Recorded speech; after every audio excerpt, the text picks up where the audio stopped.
lọ́wọ́ wa, ìlẹ̀kẹ̀ wà lọ́wọ́ wa. Ìlẹ̀kẹ̀ wà lọ́wọ́ wa o.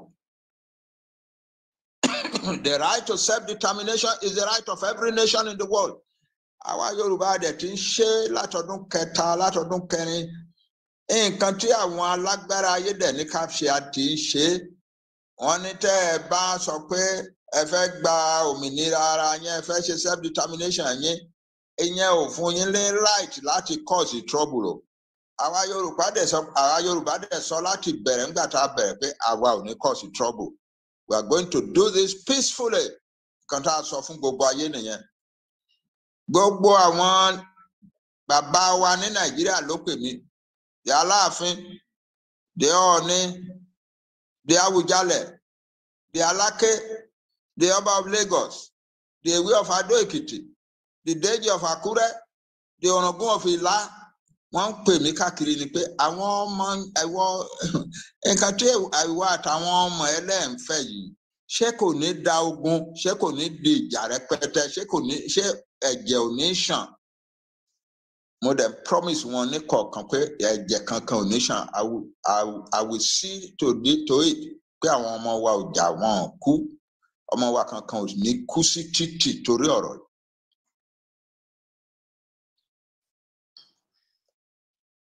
Nígbà tó di wípé ní another part of Nigeria wọ́n bá ọlọ́pàá jà, wọ́n lọ gbó àgbà ọlọ́pàá, wọ́n lọ pa àwọn ọlọ́pàá. Mo sọ fún àwọn ọmọ Yorùbá, ìyẹn ò kì í ṣe tiyín o, ẹ má wò wọ́n o, a lè ṣe irú yẹn o, ẹ̀yin ẹ gbọ́dọ̀ ṣe irú yẹn o. Mo dẹ̀ dúpẹ́ lọ́wọ́ gbogbo ọmọ Yorùbá, lọ́wọ́ àwọn akékèké pé wọ́n gba nǹkan tí mo sọ fún wọn. Kò sẹ́ni tó kọjá ayé ẹ̀ nídìí ọ̀rọ̀ ìjà yìí pé kó lọ fún ẹ máa jó àgọ́ ọlọ́pàá kó lọ máa ṣe ké. Tó àwọn sójà, àwọn ọlọ́pàá àbí kìlórúkọ àwọn Fúlàní tó bá wà attack, of course a ní láti defend ara wa. Ṣùgbọ́n kákan dédé jí láàárọ̀ ọjọ́ kan láìsógun láìsọtẹ̀ ká lọ ṣáná sí àgọ́ ọlọ́pàá ká máa jó, ká máa rọ ọlọ́pàá tó ń lọ ká pa á ní títì nǹkan hàn. Àwa Yorùbá ò ready láti ṣe yẹn o. A ò dẹ̀ ṣe o.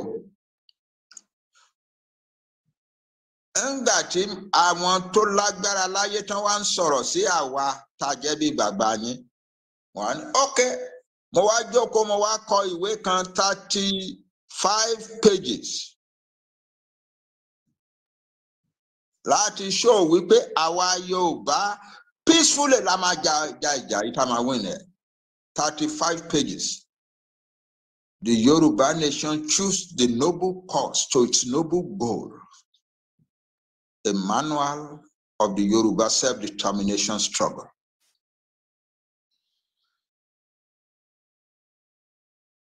We have won a lot of honor in the world. We are sharing peacefully. Yẹ kí ọ̀pọ̀lọpọ̀ àwọn alágbára láyé tá à ń bá sọ̀rọ̀ lẹ́nìí kan fetí balẹ̀ kan gbọ́ wa, ká máa béèrè question lọ́wọ́ wa ká máa dáhùn.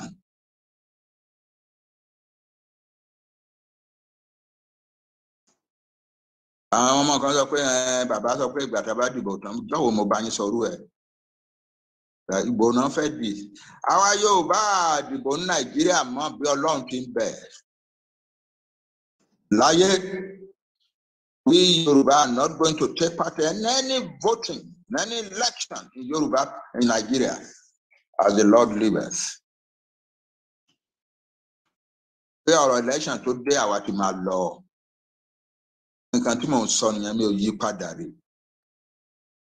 Lágbára Olódùmarè, lágbára Oodua. Kọ́rọ̀ election tó dé làwa Yorùbá ti máa kúrò ní Nàìjíríà. Tá a ti máa ní country tiwa lọ́tọ̀.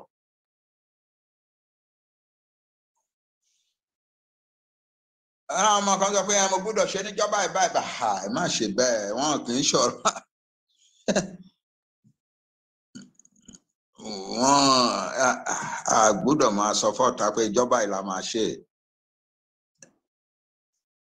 Wọ́n á lọ rẹ́dì dẹ̀yìn mi, mo dẹ̀ ti bẹ Ọlọ́run pé ìkankan lára àwọn ọmọ mi wọ̀nyí má jẹ́ kí gbókù wọn títì nídìí ọ̀rọ̀ yìí.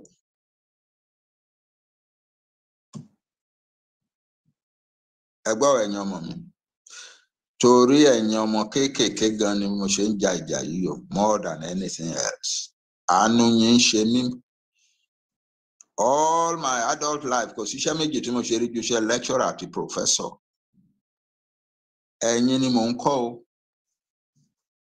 Kíkọ́ tí mo dẹ̀ ń kọ́ yín pé ẹ máa jáde, ẹ máa lọ dèèyàn ńlá, ẹ máa tọ́jú ìyá àti bàbá yín ni o.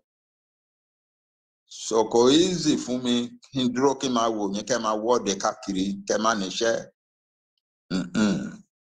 Ṣé nígbà tí n bá tẹ̀ wá gbọ́ news tí màá ń gbọ́ dáadáa pé àwọn ọmọ kan tó kúrò nílẹ̀ Yorùbá tán sá lọ fẹ́ lọ join gba Sahara Desert àti Mediterranean jáde sí Southern Europe kankan pé wọ́n ti kú sínú desert àbí wọ́n ti kú sínú omi Mediterranean. Mi ò kì í lè sùn o.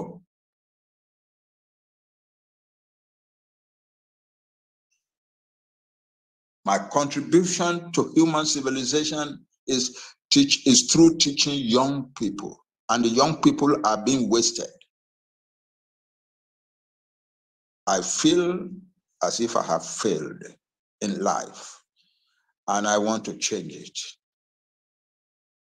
Ẹ̀yin ni mò ń jà ìjà fún. I ask you, ẹ para yín pọ̀ dáadáa. Ẹ yé ṣe bí wípé ẹ̀yin lẹ ní o. Ẹ̀yin ni mò ń ṣe fún o. Ẹ jẹ́ kí gbogbo àpọ̀wọ́pọ̀ ká ṣe kó dá o. Ibi tó bá yẹ ká dákẹ́. Ibi tó bá yẹ ká pariwo síta ká pariwo síta. Nǹkan tí a bá tí ní ìdí láti fi hàn ọ̀tá ká má tí fi hàn ọ̀tá. Eléyìí tó bá fẹ́ fi hàn ọ̀tá kan lọ ṣe fẹ́ nú wọn, a dẹ̀ máa yin ṣúùsì ni a máa fi hàn wọn. That's how war is fought. A kàn dédé máa carelessly máa sọ̀rọ̀ ara wa síta. Bàbá gbọ́dọ̀ la declare níjọba ìbá àbá máa sọ yẹn síta. Kí ló dé? Kí ló dé? Ẹ má ṣe bẹ́ẹ̀. You are mostly educated boys and girls. Mo bẹ̀ yín. Ẹ má jẹ́ ká ẹnìkan kan tì yín sí irú àṣìṣe yẹn. Àṣìṣe nìyẹn. Ẹ gbọ́dọ̀ wá máa sọ pé àwọn leaders á gbọ́dọ̀ tó kíni declare níjọba ìbá àbí àwa kan má ṣe bẹ́ẹ̀ ẹ jọ̀ọ́. Ẹ má ṣe bẹ́ẹ̀. It is not right. It is unworthy of an educated citizenry. You are educated people. We are going to have our country, by the grace of God, before this year is out. I say that confidently, prayerfully, faithfully, before God. But cat already shame Mama Paruo. We say, lóṣù tó ń bọ̀ la máa declare dáadáa o, ẹ má ṣe bẹ́ẹ̀. Wọn kì í ṣerú yẹn.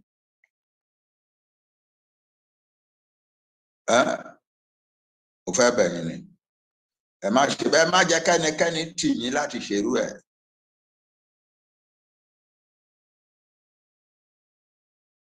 There is no need for it.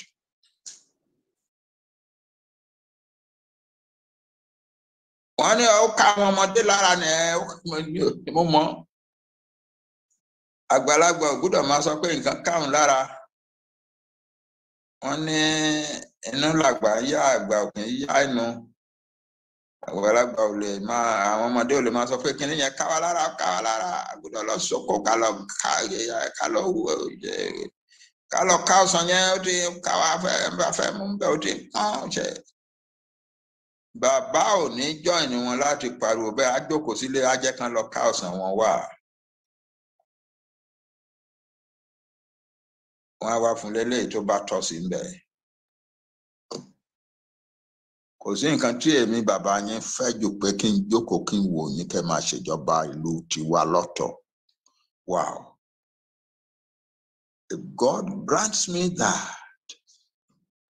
I will go dancing to thank my God in heaven.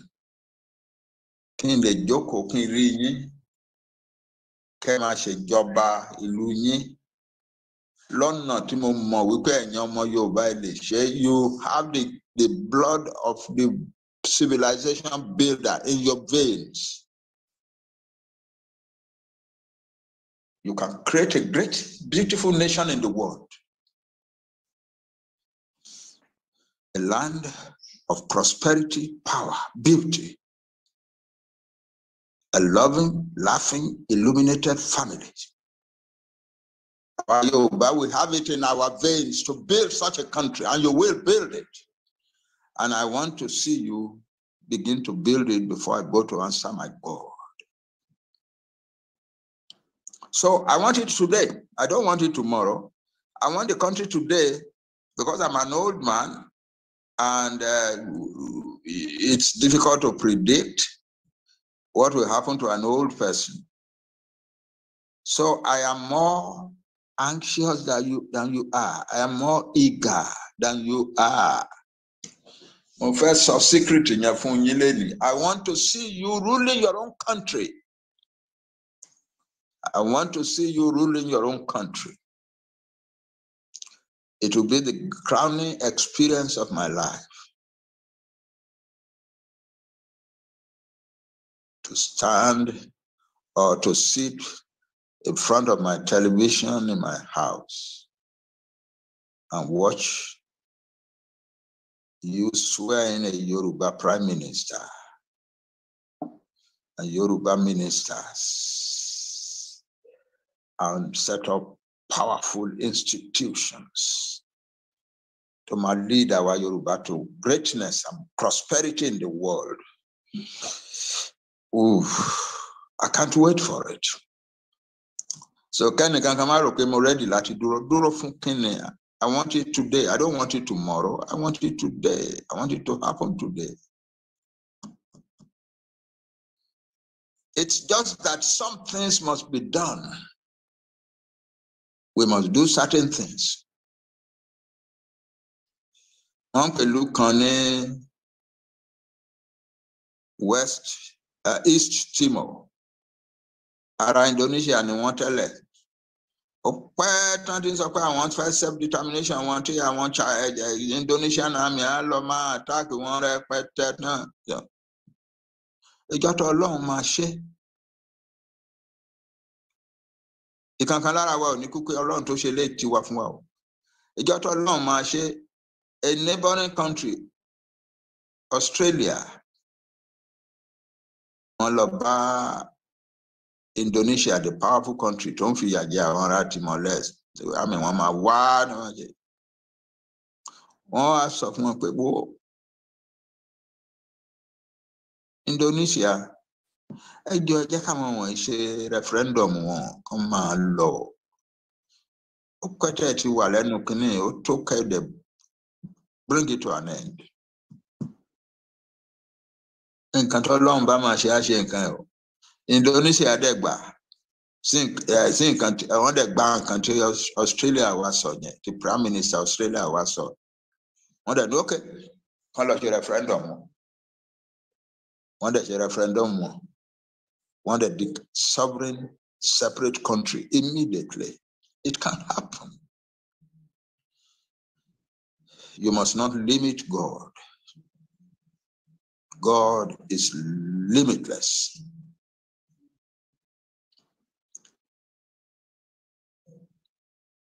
Ó lè jọ pé tá a bá decide à ń lọ, wọ́n máa kógun wá kọ́ London fún wa lágbára láti lé ogun wọn padà. It can happen. A lè kó àmì ìjọba yìí. Tó tá a bá kó àmì ìjọ, wọ́n pariwo pé àti the insurrectionists. Àwọn gbogbo ìjọba ayé àdẹ̀wà máa against wa. Because we are still part of Nigeria, a lè kó àmì ìjọ nínú Nigeria bí anywhere. Korúkọ wa má bàjẹ́. Kò sí bá ṣe lè ṣe á bà wá lórúkọ jẹ́. Ṣùgbọ́n kò dìgbà tá a kó àmì lájọ sí gbogbo bí ayé kéékèèké ọ̀pọ̀lọpọ̀ ọ̀pọ̀ ìkan omi yanrìn kéékèèké wọ̀nyí ló ń dòkun láti ilẹ̀ ayé. Àwọn ọmọ wa ń kó ọ̀pọ̀ ìkan omi kéékèèké yẹn káàkiri àti yanrìn kéékèèké káàkiri ilẹ̀ wa. tá a bá papọ̀ ó lè tó nǹkan tó ń gba ilẹ̀ wa náà sílẹ̀ má jẹ́ ká fojú di. Nǹkan tó ṣe pàtàkì ni pé àwa yòókù táwa lókèèrè tí a sí ń bẹ̀ tí a lè bá wọn ṣe ká máa ṣètò bí a ṣe máa sẹ́ndì nǹkan sí wọn ká máa fi ṣe nǹkan tán fẹ́ ṣe, especially money.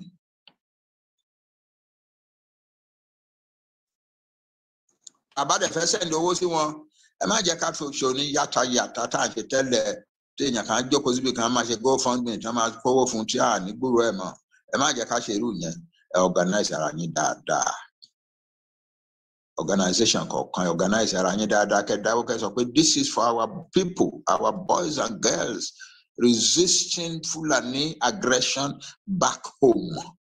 Ẹ jẹ́ ká ṣe dáadáa bẹ́ẹ̀. Nínú Yorùbá Central Fund tó ń dá sílẹ̀ wọ́n ti create a section kan fún security nǹkan tó ń jẹ́ security, how to strengthen our people to protect our land. Tó bá jẹ́ yẹn náà lè fẹ́ mọ́wó sí ẹ lọ mọ́wó sí. Tó bá dẹ̀ jẹ́ pé organization yín lẹ trust you tẹ́ ẹ máa kówó yín jọ tẹ́ ẹ wá kó ránṣẹ́ sí àwọn ọmọ tẹ́ ẹ bá mọ̀ ẹ ṣètò yẹn náà. Ọlọ́run fún wa ní kinní kan tó tóbi àlọ́mọ̀ kan tí ọ̀pọ̀lọpọ̀ náà àwọn ọmọdé trust pé leader àwọn lélẹ́yìí. Ọlọ́run túbọ̀ máa gbé lọ́wọ́ sókè, Ọlọ́run máa fún lọ́gbọ́n sí, Ọlọ́run máa fún lágbára sí. We are not defenseless. I repeat, our Yoruba, we are not defenseless. Sure, before the end of the year, we will declare our country. But what day before the end of the year, we will never tell anybody until we are ready. And part of the whole scenario will be that we will carry out our big rally. The mother of all rallies. It's more than a rally. Nǹkan méjì tá a máa ń ṣe ní rally tẹ́lẹ̀ a ní ṣe ní rally eléyìí. Ẹ̀kínní gbogbo wa kẹ́rù wa lọ́jọ́ ìná àwọn tó fẹ́ ṣe rally ní ìlú mìíràn tó jìnnà ní Ìbàdàn ní Abẹ́òkúta l'Ékòó ní Adó Èkìtì nǹkan kan. This time around you hold your town. You hold the town where you live.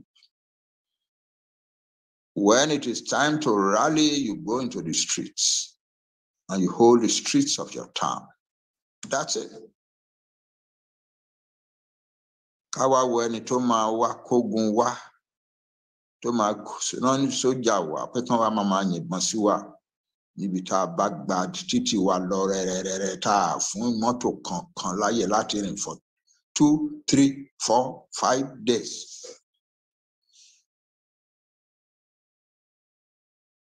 Ìgbà yẹn ni gbogbo ayé máa mọ̀ wípé àwọn wọ̀nyí ready fún ìlú wọn lóòótọ́. Mo sọ̀tọ̀ tàn kan fún yín rí nígbà táwọn jagun àwọn táwọn South Africa ń jagun against apartheid tó ní wọn lára ńgbà kan wọ́n wá ránṣẹ́ sí America. Henry Kissinger, the historian Henry Kissinger, òun ni Secretary of State ńgbà yẹn. Wọ́n dẹ̀ lọ bá wọn ròyìn fún gbogbo nǹkan tó ń ṣẹlẹ̀ sí wọn nígbà tó máa dá wọn lóhùn níjọ́ kejì. Ó ní ẹ pẹ̀lẹ́. Since you came, all that you have been telling me is that you have a problem. Since you only have a problem, there's nothing America can do about it for you. But if you have a crisis, then America cannot keep quiet. America must intervene.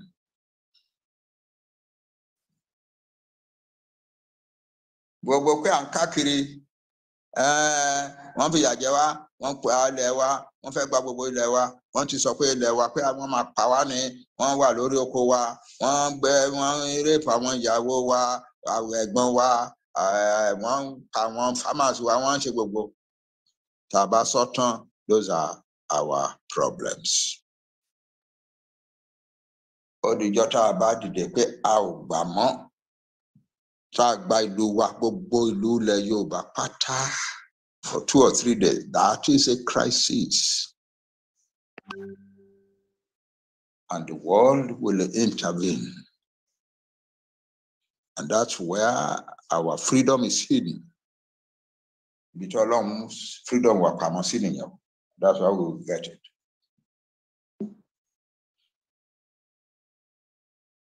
We're a great nation, but our problem come with the first suffering by. The problem is we are a very, very democratic nation.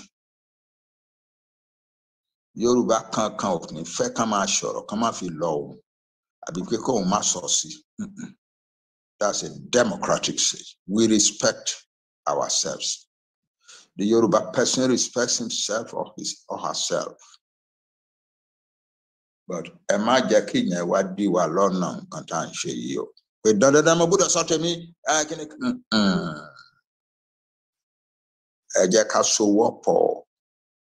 Let us, for a change, learn to be quiet while we are walking without fail. Lord, the country to what alone to fun. Emma buara nye benititi emma buara nye ma je kinu bi etiti wa mama bu egbon ya ba buru e. Emma shepe funra yin mo. Ẹnìkan kan má lè rí pé tèmi nìkan ló dáa jù àwọn yòókù mọ̀ ṣe. Tó bá lẹ́ni tẹ́ ẹ̀ ń ṣe tí òjò ìyẹn ẹ fi sílẹ̀ ẹ máa ṣe nǹkan yín lọ. Tó bá yá tí omi bá gbóná ayé ìpèrè. Bàbá yẹ kó òun láti àtàrọ̀. Màá fẹ́ kí ẹ bá mi ṣe omi mu díẹ̀ bàbá. Ṣé ọmọ kí yín o nǹkan tó wà ńbẹ̀ iṣẹ́ tí mo wá fún yín lénìí nìyẹn. Get ready to defend our land. Contribute everything you can. And be ready to fight if fighting is what God wants us to do. Because our command lama choose. If God says you must fight before you take your country, we are ready to fight. If God says, Umara Allah no see you to my benny negotiate Nija, Odana, Ashena. Whichever, we must be ready. Both Jenny. Our Israeli they fought more than 40 wars. Go to the people he led it to know. In fact, it can be good to our moral and psychological well-being. We fought and drove the enemy out of our land. They came like vultures. We destroyed all of them and threw those of them, the remaining of them, out of our land. It would be good to be able to brag like that for the rest of time. So let us get ready. Mokinyo. We are going to have a great rally. We are going to declare our nation. I want to wá election káàkiri wọ́n á rí pé òfò ni wọ́n ń dé káàkiri o. Àjáde àpẹẹrẹ ni wọ́n lọ ń pọn mi sí o.